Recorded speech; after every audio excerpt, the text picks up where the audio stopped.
This is getting crazy real quick. It's getting sticky real quick.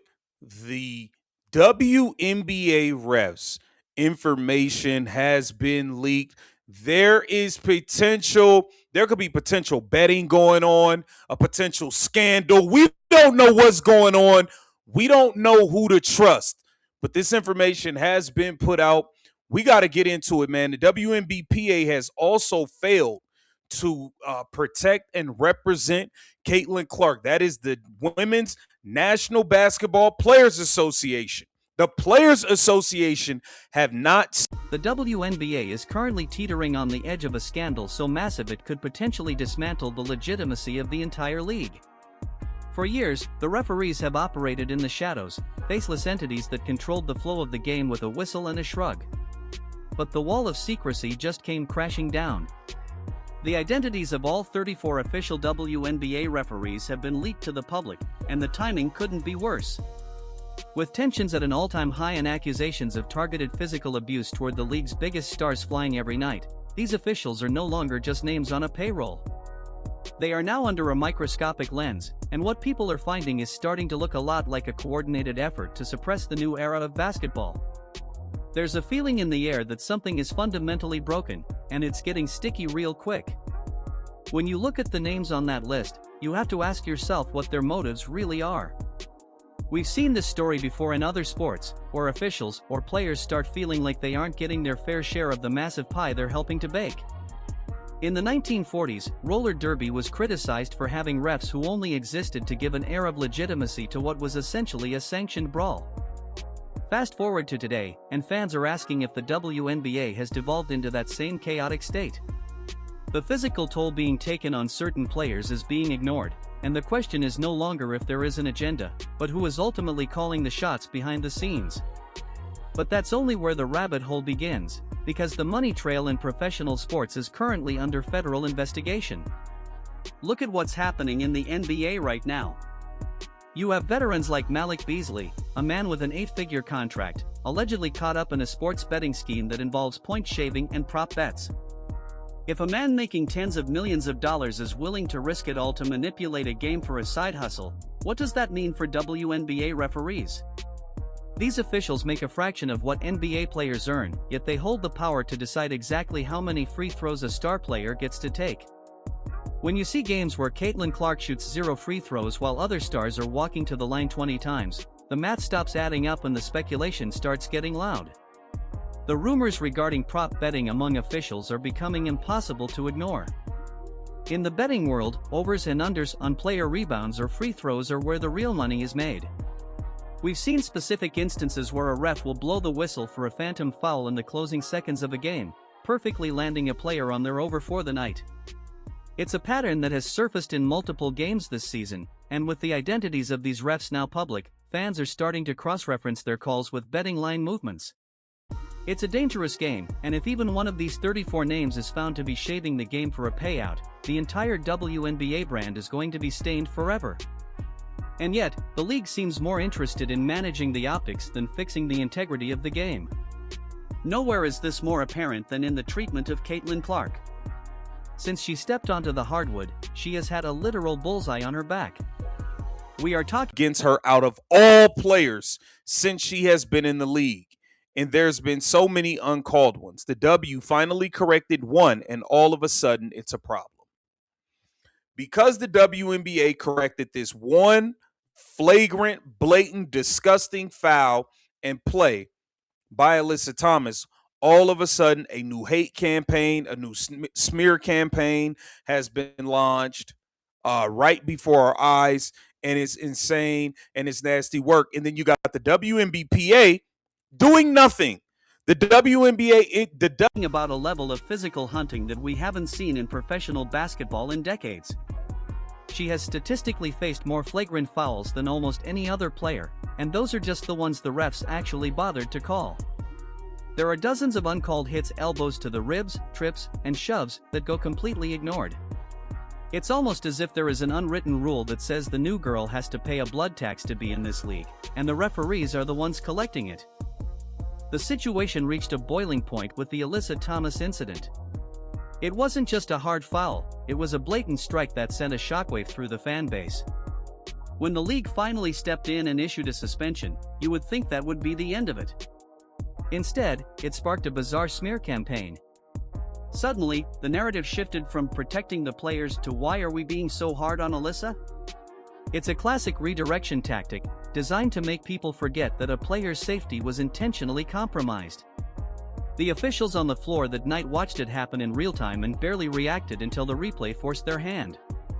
It makes you wonder if they are being told to let the old guard handle the newcomers however they see fit. But the most shocking part of this entire saga isn't the refs, it's the betrayal from within. The Women's National Basketball Players Association, or the WNBPA, is supposed to be the shield for every player in the league. But when it comes to Caitlin Clark, that shield has turned into a wall of silence. When reporters reached out to Terry Jackson, the executive director of the union, to ask a simple question, is it punishable to put a fist in another player's throat, the response was a cold no comment. The union is effectively refusing to protect its most valuable asset. This is a woman who helped the WNBPA secure a transformational media deal and a massive CBA, yet now that the money is secured, they've left her to fend for herself in a Shark Tank. There is a growing theory that Clark was simply a tool for the union. They used her historic popularity and the massive ratings she brings to negotiate better terms for everyone else, and once the ink was dry, they decided they didn't need to protect her anymore. It's a cynical move that has left fans disgusted. We're seeing a clear double standard in how technical fouls are handed out. Clark gets slapped with a Tech 4 showing the slightest bit of frustration, yet we see veteran players clapping in the faces of refs or mocking opponents without so much as a warning. The inconsistency is so blatant that it feels scripted, leading many to believe that the gatekeepers of the league are trying to break her spirit before she can fully take over. This isn't just about basketball anymore, it's about the survival of a league that finally has the world's attention. If the WNBA continues to allow this level of perceived shady activity and internal sabotage, they are going to drive away the very audience that just showed up. The fans aren't stupid. They see the weird whistles, they see the silence from the union, and they see the leaked names of the refs who seem to have a personal grudge against the future of the sport. We are watching a league at a crossroads. They can either clean up the officiating and protect their stars, or they can continue down this path of sticky scandals and unfortunate betting coincidences. As the investigations into sports gambling continue to widen across the professional landscape, the 34 names on that leak list should be very nervous. The eyes of the world are now on every whistle, every technical foul, and every uncalled hit. The days of referees being invisible are over. What happens next will determine if the WNBA is a legitimate professional organization or just a high-stakes drama where the ending is decided before the tip-off. One thing is for sure, the fans are keeping their eyes peeled and their ears to the streets, and the truth always has a way of coming out when the lights are this bright. The real question remains, if the league won't protect its stars, and the union won't speak for them, who is actually running the show?